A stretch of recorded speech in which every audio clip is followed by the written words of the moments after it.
Hello, and welcome to another episode of the Secular Buddhism Podcast. This is episode number 131. I am your host, Noah Rochetta, and today I'm going to talk about the truth of unsatisfactoriness. As always, keep in mind you don't need to use what you learned from Buddhism to be a Buddhist. You can use what you learned to be a better whatever you already are. Furthermore, if you are new to the podcast, listening perhaps for the first time, or you've jumped in on these podcast episodes recently, I want to remind you that episodes 1 through 5 have a summary of the basics of Buddhism, and you can find these by scrolling all the way back to the original first 5, or you can visit secularbuddhism.com and click on Start Here. Also, another request I've received quite regularly is a request for suggestions for reading material and books. If you're interested in learning more about these concepts and ideas, feel free to visit secularbuddhism.com/books, and there you will see my recommended books that I've read and that I wholeheartedly recommend for anyone interested in exploring more about Buddhism or about any of these general topics and concepts that I discuss in the podcast. So, quick update on my own life. I recently, as you may have noticed, I didn't record a podcast episode last week because I've been on the road. Many of you know that I moved to Mexico for a year with my family to help my kids learn to speak Spanish and to identify with the culture, since that's where I'm from. But in light of the recent worldwide events and the potential social unrest and economic changes that are happening all over the world, including for me, much of my work related to online advertising, which I can do remotely, has dried up. So I had to make a decision, and rather than waiting till June to move home, we decided last week that we should go ahead and make the move. Now, flying home was not the tricky part. We knew that would be easy. The tricky part, or the scary part, was how to get all of our possessions home, because we knew that that would require me packing them all up into the car and driving all of the possessions back home. And that's exactly what I did. So I've been off the radar a little bit for the last 7 days. It took me 7 days from last Wednesday. I left early in the morning, made my way through driving from essentially the southern part of Mexico all the way to the north, crossed into Texas, made my way up to Dallas, visited my parents, and then made the journey westward from there, and recently made my way back to Utah. So that's what I've been up to in the last 7 days. And that's why I was not able to record a podcast episode last week. So here I am catching up. Okay, jumping right in, I want to talk a little bit about the Koan that says, "What is the sound of one hand clapping?" Now, this is a koan that I wanted to bring up because it's one of the classics. It's one of the main ones that you're going to hear when you start studying or reading about Zen koans. I want to share some of the thoughts that come from the Patreon community, and I'll start with David's thoughts, who says, "For me, the answer to this week's koan is whatever is perceived by the listener." Nina from the community says, "This koan brings up the emptiness of things as well as interbeing. A clap is made up of non-clap elements, which, dismantling it, would be the fingers, the hand, the skin, the bones, the brain, the cells, etc. So ultimately, the sound of one hand clapping is empty of sound because a clap is relative to what is perceived to be a clap." I like those thoughts by Nina.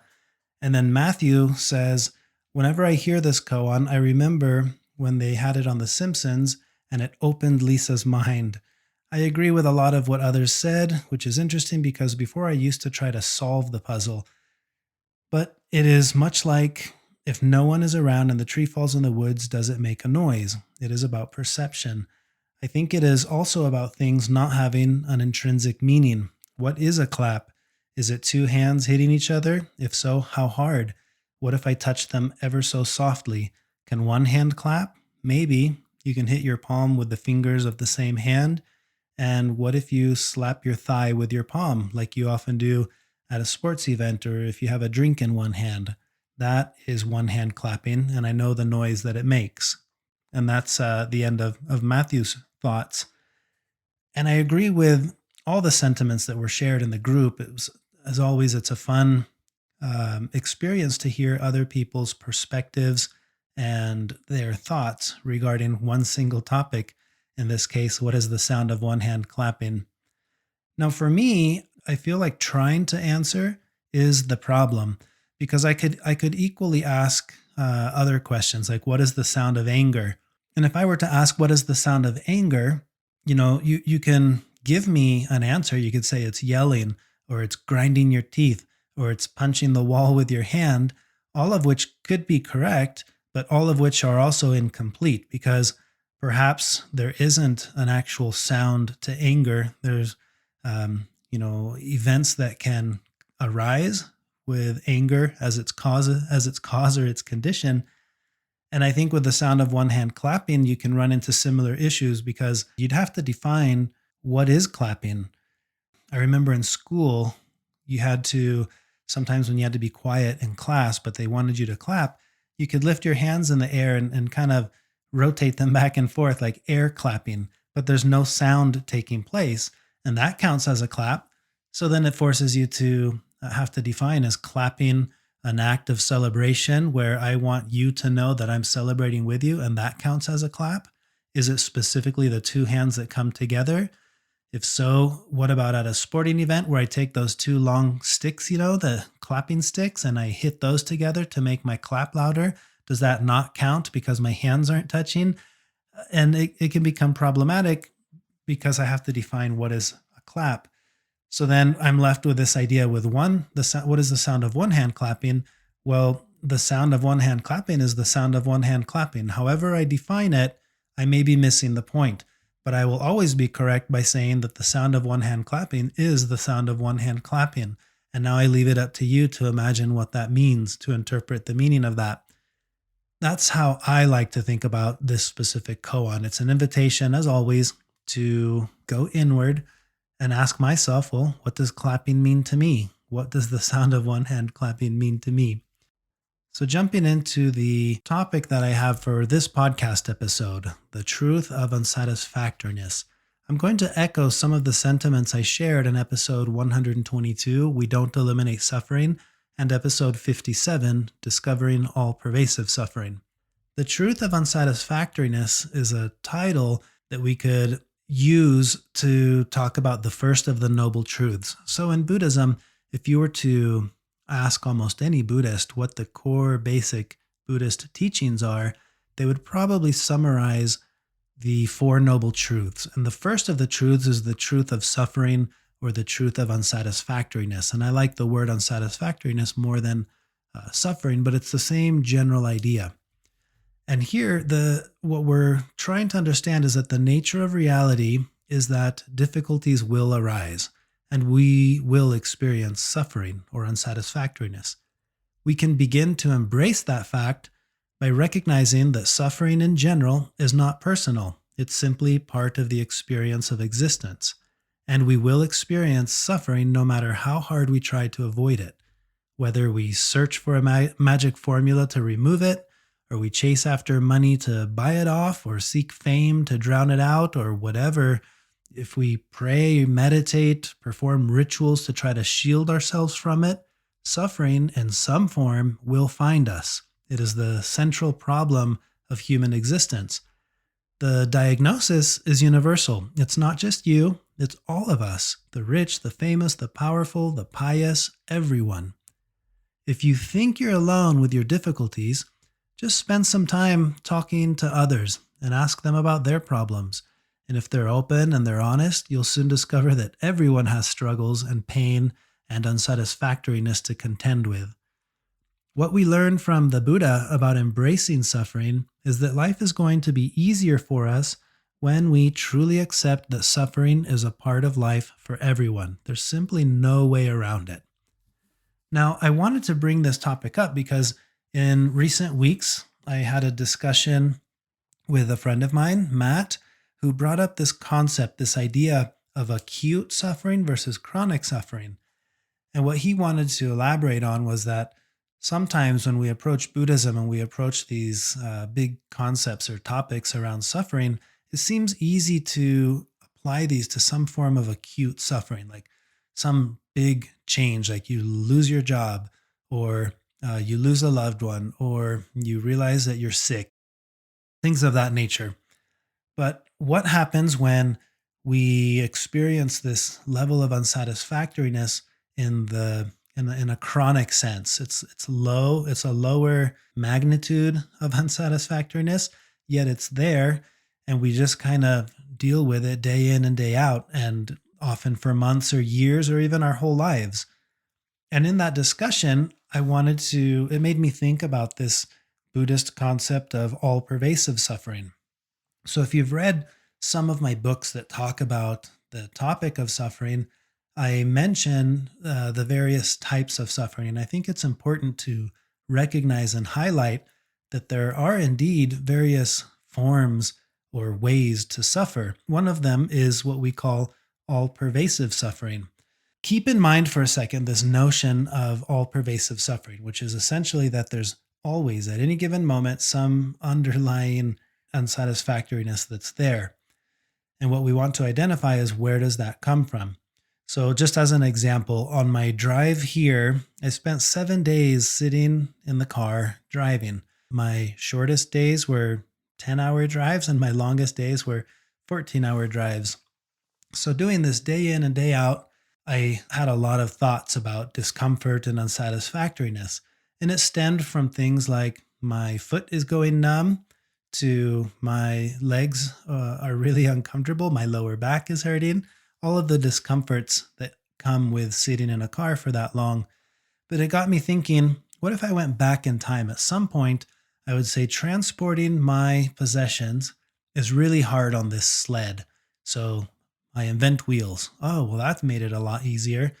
And for a split moment, I'd be grateful that it's so much easier to pull this wagon with my possessions rather than pushing it or dragging it on a sled. And then I might realize, oh, it was way easier when I tethered this wagon with wheels to an animal and I let it pull me. Oh, I'm so grateful for that now. And then there would be discomforts that arise from that. I wish my animal didn't need to rest so I could keep going. I wish it could go faster because this is taking forever. Or I'm going numb sitting on the back of this horse or something like that. And then motors are invented and they come along and, oh, well, now this is easy. I get in this vehicle and I just go. And again, well, but it's slow. And what I'm trying to get at is that over time, this process has become better and better and better and better. Why? Because we generally don't like discomfort. So we're constantly looking at ways to ease or minimize the discomfort. And thanks to that, we've evolved to the point where here I am taking a 7 day drive that traverses from one whole country to another. Like, it's pretty incredible that I can do that in a car. And sure, there are difficulties that arise because that's the nature of life, is that there are always going to be difficulties. And that's what I wanted to highlight. Sure, I could make this better. What if I cut it from 7 days down to 3 days? There would still be discomfort for sitting for 3 days or 1 hour. We do this when we're on the airplane, right? We can be on an airplane taking a flight that's going to be an hour or 2 hours long that covers thousands of miles or something. And we're unsatisfied that the internet right now isn't working and I can't watch the movies. The screen in front of me is broken or something like that.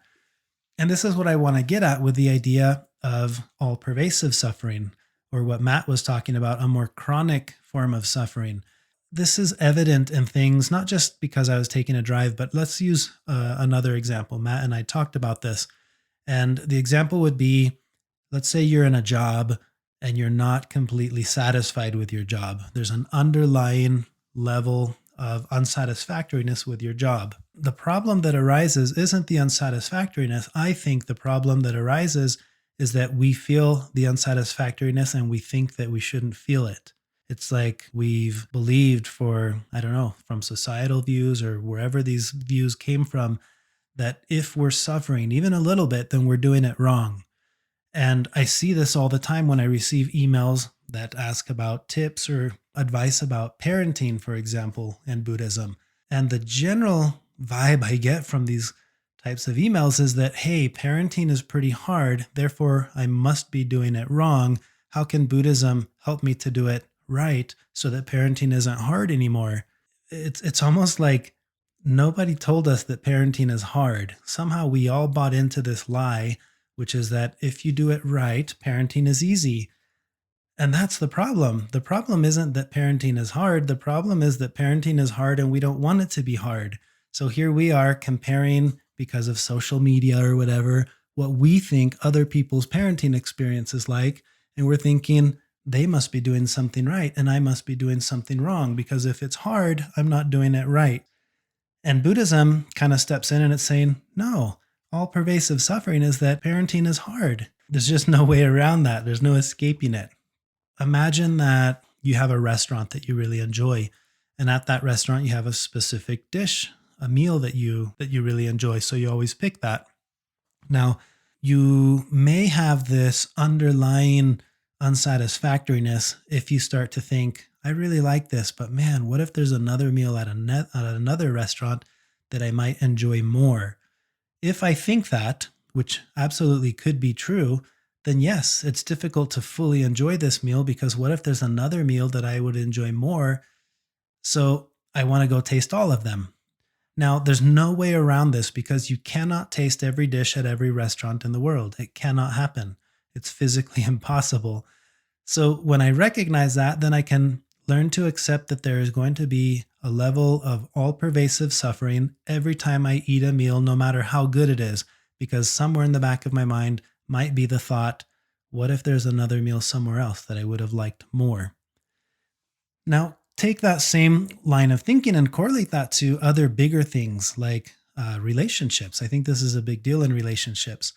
And we think, well, I'm in a relationship, and some days I'm thinking, what if I had married this other person instead? I don't know, someone you dated in college or high school. And you start having those similar thoughts. What if there was another relationship out there that would be better than this one, more compatible or whatever? And the truth is, well, yeah, it very well could be. But here's the catch: you could be in that relationship and you'd be having the exact same thoughts. What if I had married this other person? And there's no way around that, because you can't have the experience of being in a relationship with every single person in the world. It cannot happen. It's physically impossible. So there's always going to be that underlying, all pervasive unsatisfactoriness in every relationship that is telling you, what if? What if it would have been different? Well, yeah, that's fine. So, what I want to get at with this, the idea here, is that when these thoughts arise, or when this general underlying form of all pervasive suffering arises, there's nothing wrong with it. The only time this becomes problematic is when that arises, and then we start thinking, oh, what does that mean? Oh no, maybe, you know, and don't misunderstand me here. I'm not saying if you're in a relationship, just stick with it. There's no better relationship out there. That's not true either. I know plenty of people who were in a miserable relationship and ended up getting divorced and ended up in a much happier and healthier relationship later. So I'm not saying stick with things.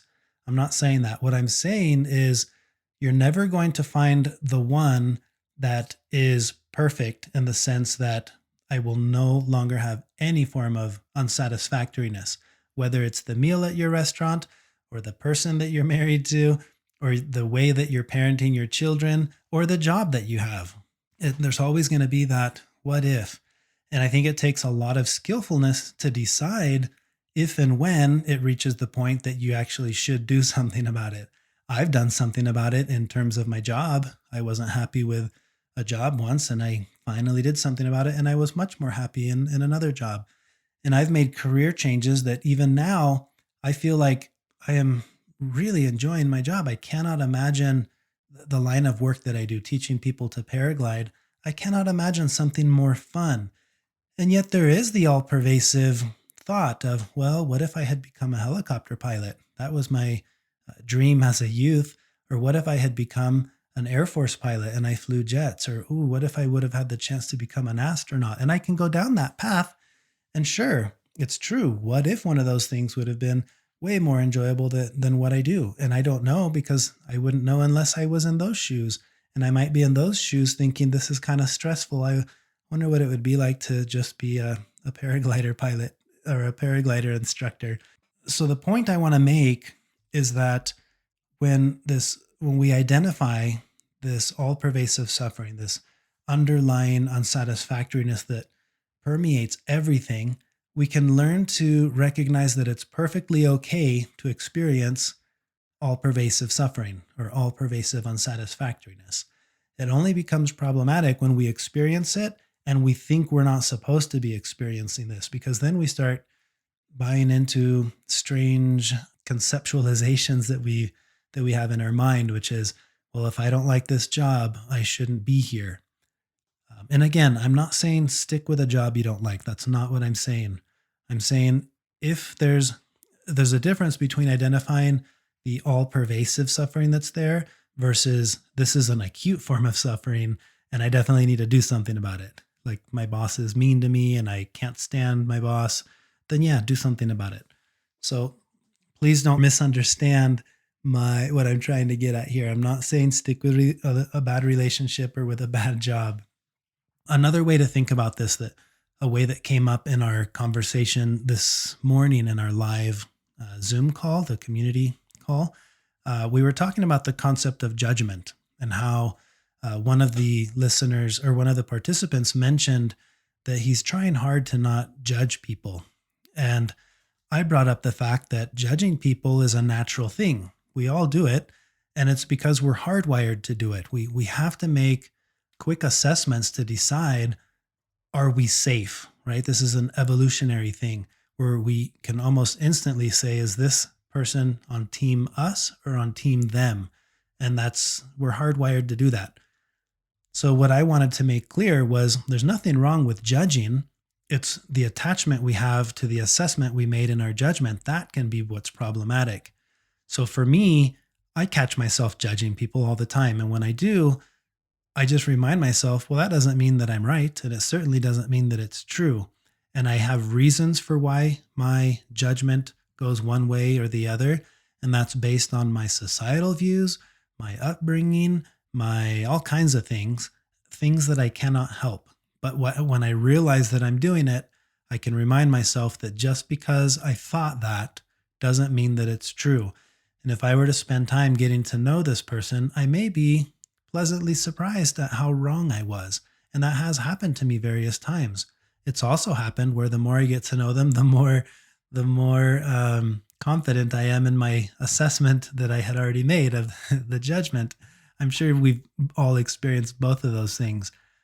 But the point here is that judgment isn't the problem. The problem is attaching to the assessment we made in the judgment and saying, I know that I am right and I am definitely not wrong. That attachment can produce a lot of difficulties.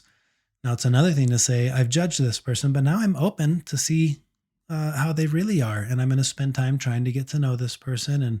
And it's just a whole different thing. So the correlation here is that suffering is similar. We experience suffering because the nature of life is that unsatisfactoriness arises, right? The moment we want things to be other than how they are. So the problem isn't that we suffer. The problem is that we attach ourselves to this idea that we can somehow, through a magic formula, eliminate it.